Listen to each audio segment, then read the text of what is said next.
Hello friends, this is Vihan. HPSSC animal husbandry veterinary pharmacist post code 958 के लिए animal science questions को हम discuss करेंगे।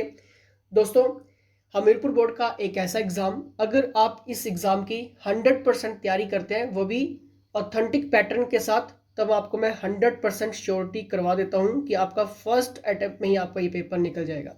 लेकिन इस एग्ज़ाम को क्रैक करने के लिए आपके पास authentic source, authentic pattern, MCQs highlighted, repeated questions का एडिशंस, वेटनरी क्वेश्चंस का full editions with test MCQs के साथ, जीके पोर्शन के जितने भी मेन हाईलाइटेड सब्जेक्ट्स रहते हैं, ये सारी चीज़ें आपके पास होना जरूरी है। और साथ में आपको ये भी पता होना चाहिए कि आजकल मॉडिफाइड क्वेश्चंस का जो मॉडरेट लेवल है वो किस लेवल तक है। फ्रेंड्स, अगर आपके कोई भी डाउट्स हैं, क्वेश्चंस हैं, क्वेरीज हैं, सिंपली आप यहाँ पर व्हाट्सएप कर लेना। प्रोफेशनल्स के अंडर आप वेटनरी का फुल कोर्स भी ज्वाइन कर सकते हैं। ठीक है, अगर आप कोर्स ज्वाइन करते हैं तब आपको यहाँ पर मैं 100% श्योरिटी के साथ ये चैलेंज करता हूँ कि आपका फर्स्ट अटेम्प्ट में ही ये पेपर निकल जाएगा। तो ज़्यादा जानकारी आपको यहाँ पर मिल जाएगी। पहला क्वेश्चंस आपके सामने रहेगा एनिमल साइंस क्वेश्चंस का, ये सीरीज रहेगी जिसमें हम आगे और भी क्वेश्चंस को इंक्लूड करेंगे और इसमें कुछ एक्ट्स भी हैं, वो भी हम मतलब पूरा का पूरा टॉपिक हम क्लियर करने वाले हैं, अदर सेगमेंट का भी। ठीक है, लेकिन अगर आपको बेस्ट प्रिपरेशंस करनी है तब व्हाट्सएप करके और भी क्वेश्चंस आप ले सकते हैं। पहला क्वेश्चन आपकी स्क्रीन के सामने रहेगा, which volatile fatty acid is responsible for milk fat synthesis in cow. ठीक है, यहाँ पर बात हुई है कि गाय में दूध वोलाटाइल फैटी एसिड के लिए कौन सा वाष्पशील फैटी एसिड यानी कि मिल्क फैट सिंथेसिस रिस्पॉन्सिबल है। वेरी इंपॉर्टेंट क्वेश्चन है ये, टॉप 10 मैगजीन में हाईलाइट क्वेश्चन हुआ और बाद में अदर स्टेट के एग्जाम में भी क्वेश्चन देखने को मिला है। ठीक है, ऑप्शंस आपके सामने हैं, 3 सेकंड सभी के पास रहेंगे, मॉक टेस्ट के रूप में लगाना है, खुद को चेक करिए कितना आपको आ रहे हैं। देखिए, इसका बिल्कुल सही आंसर होगा acetic acid. Friends, acetic acid एक शॉर्ट चेन फैटी एसिड है जो गायों के लिए विशेष रूप से महत्वपूर्ण है। Option number B is the right answer. Friends, veterinary के सबसे ज़्यादा क्वेश्चंस लेने के लिए व्हाट्सएप करिए और जीके पोर्शन के लिए भी आप व्हाट्सएप करिए। Vitamin which help in coagulation of blood, very important है। विटामिन जो ब्लड के धक्के जमने में मदद करता है। फ्रेंड्स, जब भी हम विटामिन की बात करते हैं, विटामिन के, बी, सी, ए, डी, ठीक है, इन विटामिन को तो आपने अच्छे से रीड करना है। साथ में इन विटामिन के कमी से होने वाले कौन कौन से रोग हैं और इनका उपचार कैसे हो सकता है, ठीक है, इनकी रोकथाम कैसे हो सकती है, ये सारी चीज़ें इंपॉर्टेंट है। फ्रेंड्स, जनरल साइंस और डेली साइंस का जो कलेक्शंस है वो भी आप व्हाट्सएप करके ले सकते हैं। ठीक है, इसमें से आपका एक भी क्वेश्चन नहीं छूटेगा जो हाईलाइटेड रहेगा।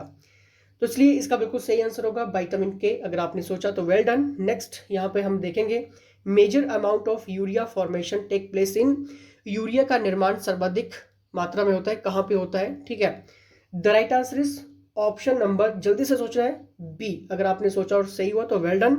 नेक्स्ट हम यहाँ पर देखेंगे, urea can be fed as source of nitrogen to which animal, यानी कि यूरिया नाइट्रोजन के स्रोत के रूप में किस जानवर को दिया जा सकता है। चलिए बताइए, जल्दी से सोचिए, 3 सेकंड्स है अभी आपके पास। फ्रेंड्स, अगर आपने कऊ सोचा है तो वेल डन, गाय इसका बिल्कुल सही आंसर होगा। फ्रेंड्स, यूरिया नाइट्रोजन के स्रोत के रूप में गाय को दिया जा सकता है। ठीक है, option number D is the right answer.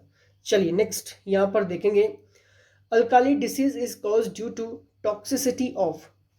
देखिए, यहाँ पर बात हो रही है कि क्षार रोग किसके कारण होता है, किसके कारण होता है।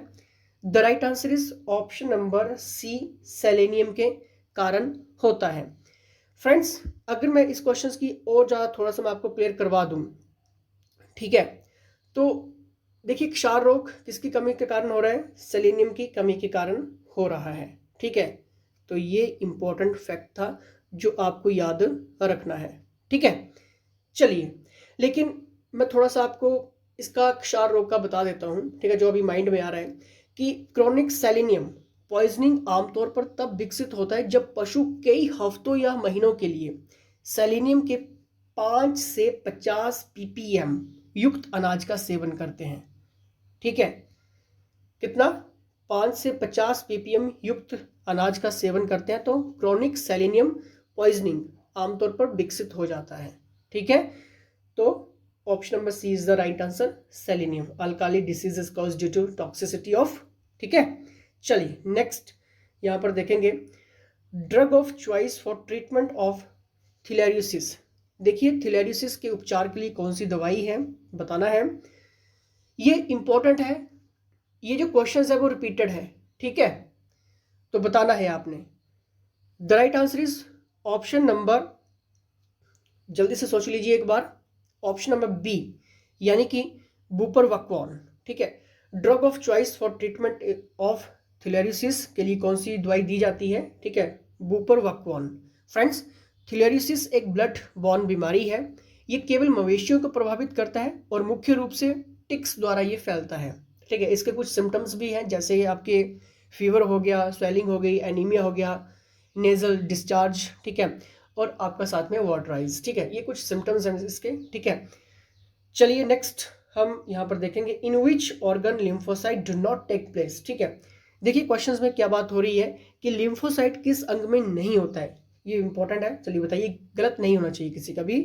The right answer is option number C, यानी कि स्प्लीन। चलिए नेक्स्ट यहाँ पर देखते हैं, Liptak test is used for the diagnosis of. देखिए यहाँ पर बात हो रही है लिप्टिक टेस्ट की। लिप्टिक टेस्ट किसके डायग्नोसिस के लिए प्रयोग किया जाता है, तो ये यूज किया जाता है ऑप्शन नंबर ए, यानी कि ट्रोमेटिक रेटिक्यूलर पेरिकार्डिटिस, ठीक है, घाव जालीदार, ठीक है।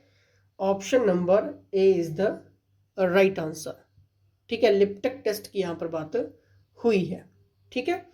चलिए नेक्स्ट यहाँ पर देखेंगे, Hotis test is used for. Hotis test किसके लिए प्रयोग किया जाता है, तो ये यूज किया जाता है आपका ऑप्शन नंबर ए, यानी कि मोस्टिसिस टेस्ट, ठीक है। Hotis test is used for mastitis test के लिए, ठीक है। चलिए नेक्स्ट यहाँ पर देखते हैं, clay pipe stem liver is observed in. Clay pipe stem liver किसमें पाया जाता है, तो ये पाया जाता है ऑप्शन नंबर डी, ठीक है, फोसियोलिसिस, ठीक है। दोस्तों फोसियोलिसिस ये मोस्टिसिस के संक्रमण के बारे में सबसे सटीक जानकारी देता है, ठीक है, जब स्ट्रेप्टोकोक्स एग्लेक्टिया दूध में बढ़ता है, ठीक है, तो उसके लिए है ये। नेक्स्ट क्वेश्चंस आपके लिए है, या आपने कमेंट बॉक्स में कमेंट करना है। देखते हैं आपको कितना क्वेश्चंस आ रहा है, कितना आप क्लियर कर पा रहे हैं। जैसे कि मैंने आपको स्टार्टिंग में कह दिया है कि अगर आप बेस्ट प्रिपरेशंस करते हैं इस एग्जाम के लिए 100% के साथ, आपका एग्जाम निकल जाएगा।